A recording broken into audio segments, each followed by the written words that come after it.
வெற்றிலை வராகி தாயின் வெற்றி வாக்கு இது. என் தங்கமே, மஞ்சள், குங்குமம், அரிசி, இந்த மூன்றில் ஒன்றை தொட்டு நீ தொட்டதை பதிவிட என் குழந்தையே. அது உன் வாழ்க்கைக்கான அர்த்தமாக மாறும்.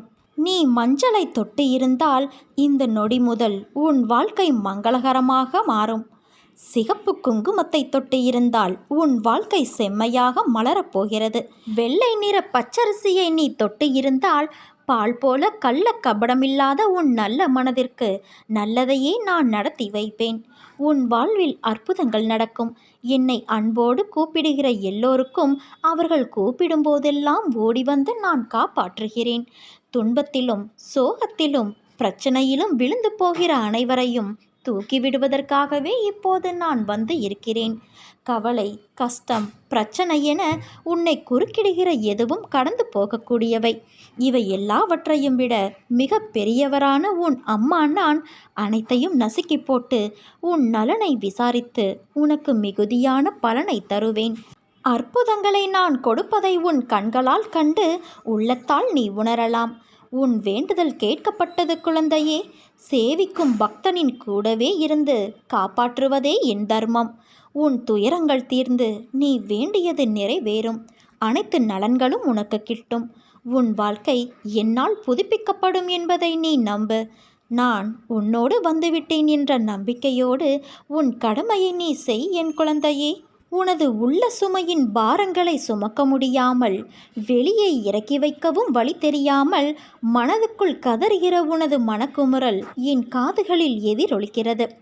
யாரும் இல்லையே என்னை புரிந்து கொள்ள என அங்கலாய்க்கும் உன் உள்ளத்தின் உணர்ச்சி கொந்தளிப்புகளை கட்டுப்படுத்திட என்னை விட்டுவிட்டு நீ யார் யாரையோ நோக்கி ஆறுதலுக்காக ஓடிக்கொண்டு இருக்கிறாயே.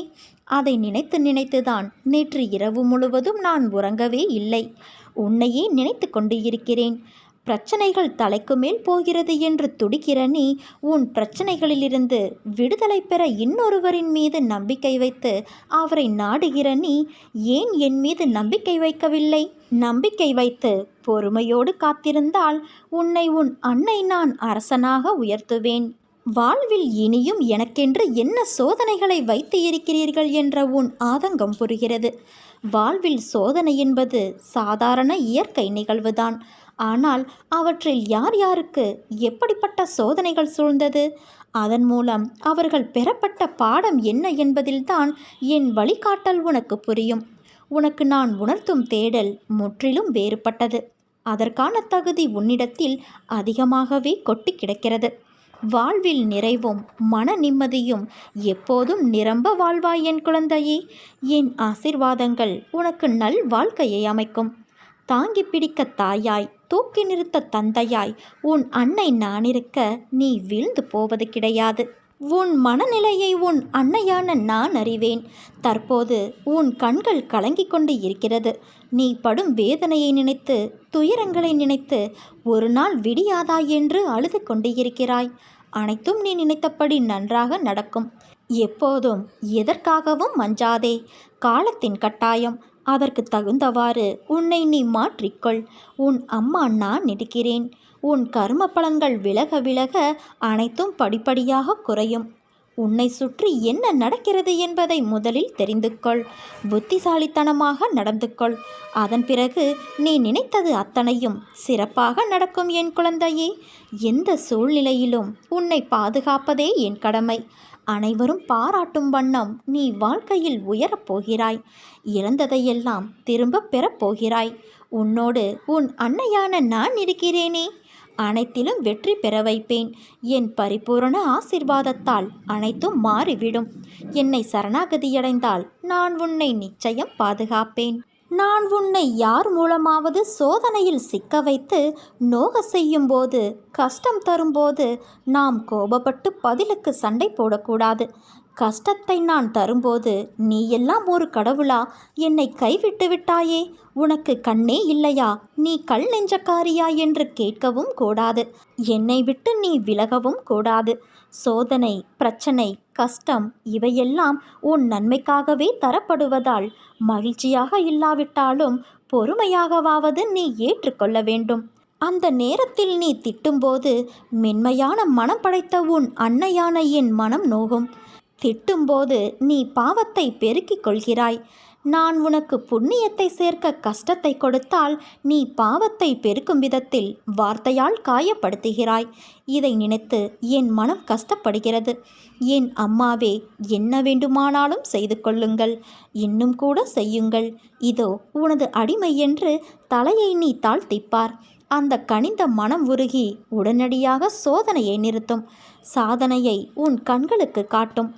வாழ்க்கையில் உள்ள உன் நிம்மதி, சந்தோஷம், மனநிறைவு, கஷ்டம், வெற்றி, தோல்வி என இவைகள் எல்லாம் விதி என்ற வார்த்தையான வடிவில் தோன்றுவதுதான். அதில் யாரானாலும் அனுபவித்து ஆக வேண்டும். உன் மனம் என்பதை நீ அறியும் முன்பாகவே உன் தெய்வமான, உன் உயிராய், உன் மனதில் என்னை நாள்தோறும் போற்றும் உன் அன்னை அறிந்து விடுவேன். வானளவில் பறந்து இருக்கும் ஆகாயத்திற்கே ஒரு எல்லை இருக்கிறது.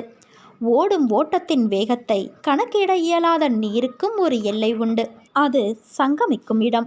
ஜோதியாய் எரியும் நெருப்புக்கும் ஓர் எல்லை உண்டு. அதுவும் சங்கமிக்கும் இடம் சிவம். ஞானம், அலைப்பாயும் காற்று கண்ணில் தெரியாது. அதற்கும் ஓர் எல்லை உண்டு. புயல் என்ற ரூபத்தில் அதுவும் கடல் கடந்து போகும். வாயு என்ற ரூபத்தில் இருக்கும் அதற்கும் ஒரு எல்லை உண்டு. கடந்து போக கடவுளின் ரூபமான ஐம்பெரும் பஞ்சபூதங்களுக்கு எல்லை என்ற அளவில் கடவுள் கொடுத்துள்ளார். இவற்றின் அடிப்படையில் அமைந்ததே இயற்கை. 1000 நீ போராடினாலும், உனக்கு கஷ்டங்கள் நேர்ந்தாலும், நம்பிக்கையையும் பொறுமையையும் நீ கையாண்டால் வாழ்வில் அர்த்தங்களை உணர்ந்து வாழ்வதற்காக போராடிய அனைத்து யுத்தங்களிலும் நீ ஜெயிப்பாய். பயப்படாதே, திகைக்காதே, பதறாதே. விதி உனக்கு எதிரே இருந்தாலும் உன் அன்னையின் நாமத்தை உச்சரி. உன் வலிகளும் வேதனைகளும் பறந்தோடிவிடும். நீ அடையும் தெளிவின் ஒளி ஞானத்தின் ஒளியாயிருக்கும். உனக்கு ஏன் இந்த குழப்பம் வாழ்க்கையில் என்பதை நீ வழிகளாய் பார். அதில் இருக்கும் நுட்பங்கள், அர்த்தங்கள் எல்லாம் உனக்கே புலப்படும். நீ நல்ல பிள்ளைதான். உன் மனதை போட்டு நீ குழம்பிக் கொள்ளாதே. கஷ்டம் நல்லவர்கள் எதிர்மறையானவர்கள் என்பதை பார்த்து வருவது இல்லை. இயற்கையின் நியதி எல்லோருக்குமே ஒன்றுதான். ரயிலின் தண்டவாளத்தில் இரண்டாய் வளைந்து ஒரே திசையில் போகும். கம்பியால் உருவான பாதை, அதில்தான் ரயில் ஓடும். அதை உன் வாழ்க்கையோடு ஒப்பிட்டுப்பார். உனக்கான பதில்கள் கிடைக்கும். அவைகள் இரண்டும் நல்லதும் கெட்டதும் இன்பமும் துன்பமுமாயிருந்தால் வாழ்க்கை போகும் பாதைக்கு அர்த்தம் புரிந்து செல்ல முடியும். அவற்றுள் ஒன்று இல்லை என்றாலும் ரயில் தடம் புரண்டுவிடும். அதே போலவே வாழ்க்கையும். நிச்சயம் உனக்கான நியதி கிடைக்கும். உன் அழுகை குரலால் என் மனம் ரணமாக்கி இருப்பதை நான் மட்டுமே அறிவேன். உன்னை எப்படி நான் அதில் காயப்பட விடுவேன்? நிச்சயம் உனக்கான வெளிச்சம் விடிவெள்ளியாய் கிடைக்கப் போகிறது. கலங்காதே குழந்தையே, உன்னையும் உன் குடும்பத்தையும் நிச்சயம் நான் செம்மைப்படுத்தி உயர்த்துவேன். ஒன்று மட்டும் நினைவிருக்கட்டும், எதை விதைக்கிறாயோ அது முளைக்கும். எதை மற்றவர்களுக்கு செய்கிறாயோ அதுவே திரும்பவும் வரும். அதனால் நல்லதே நினை, நல்லதே நடக்கும். இது உன் வெற்றிலை வராகி என்னும் வெற்றி வராகியின் என்னுடைய சத்திய வாக்கு.